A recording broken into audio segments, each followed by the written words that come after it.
Hello everybody, what I'm going to talk about today is the long-term use of my Reach-iT pole, and I tell you what, this pole must be at least 5 years old. This was the original one I got, and I tell you what, I'm still using it. I was using it last week. I just wanted to show you the wear on it. It's had 3 clamp changes, so it's a bit like Trigger's brush really. It's not exactly the same pole, but the sections are, and that's the thing. It's done really well. I can't really believe it. And I'm having less problems with clamps than I used to, and these are the original tough clamps, and I've changed them to the Rhino clamps now. But I've adjusted them a lot.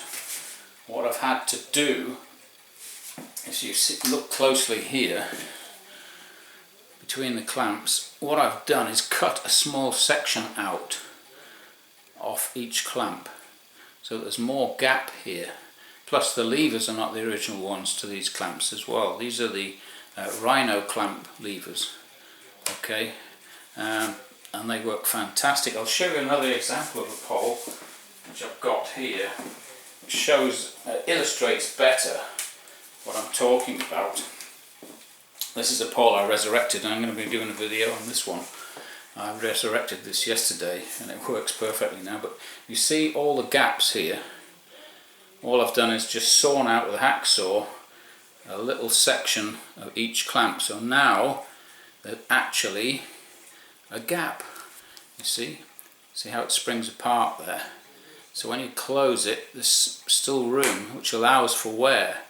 Now I don't get any spinning of the pole at all, even though these are supposed to be worn out, and that's the main adjustment I've made with them.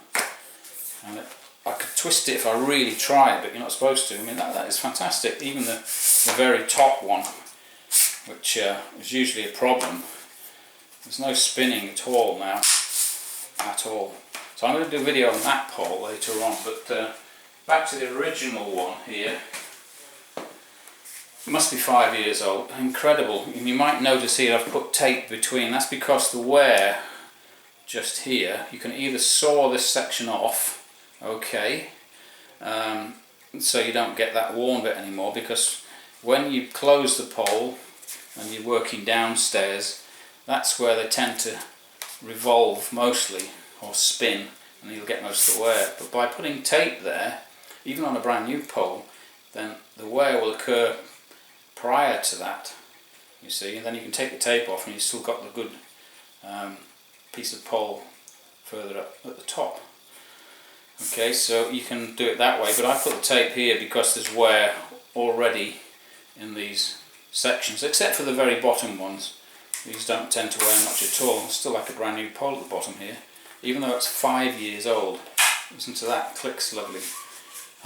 The only thing I've had with this is, it's probably my fault, is the third section, I think it is. Let's see if I can get this off.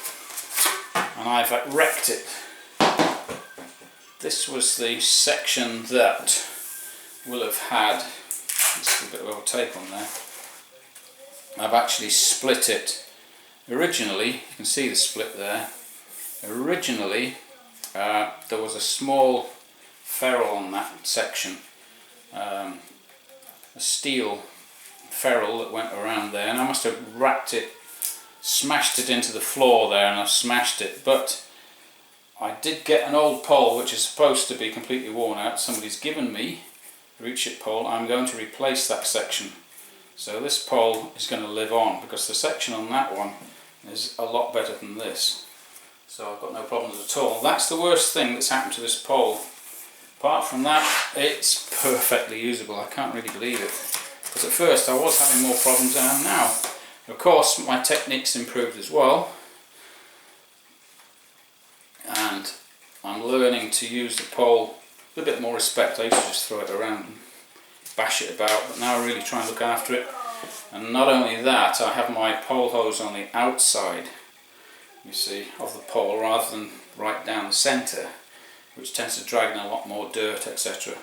But horses for courses, you might not like that, but yeah, that's still going. We've got a recent pole skin on as well, which helps.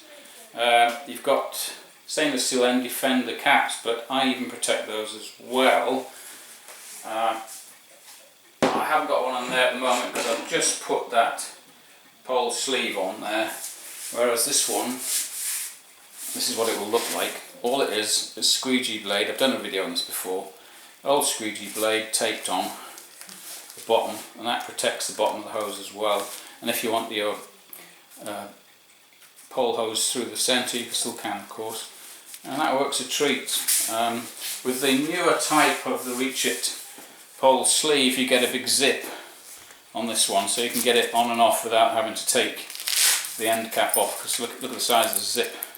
It's my favourite zip. Absolutely love it. So there you go. I'll be doing a video on that pole later on. Okay, so there's your 5-year-old Reach-iT pole. I was just using it on Friday. Can't believe it. Absolutely amazing. You can actually look after this. I do wax it as well. Wax the sections. Another thing I do as well, which might help, I don't use just the first 3 sections. I don't extend them fully. What I do is just extend the first section about 18 inches, 2 foot, and I'll just leave it like that. And then each successive section I'll open up a little bit more, 2 foot 3 or something like that. You get used to this. Next one, even more, until you get right down to the broader sections at the end. Okay, and I might fully extend that one, and that way it saves wear at the top. You're not clamping in the same place all the time with your pole. Plus, one of the biggest advantages is it makes the pole super rigid, and you can do that with any pole. I've got a video on that somewhere as well. Okay, enough of that. So that's job done. Enjoyed that.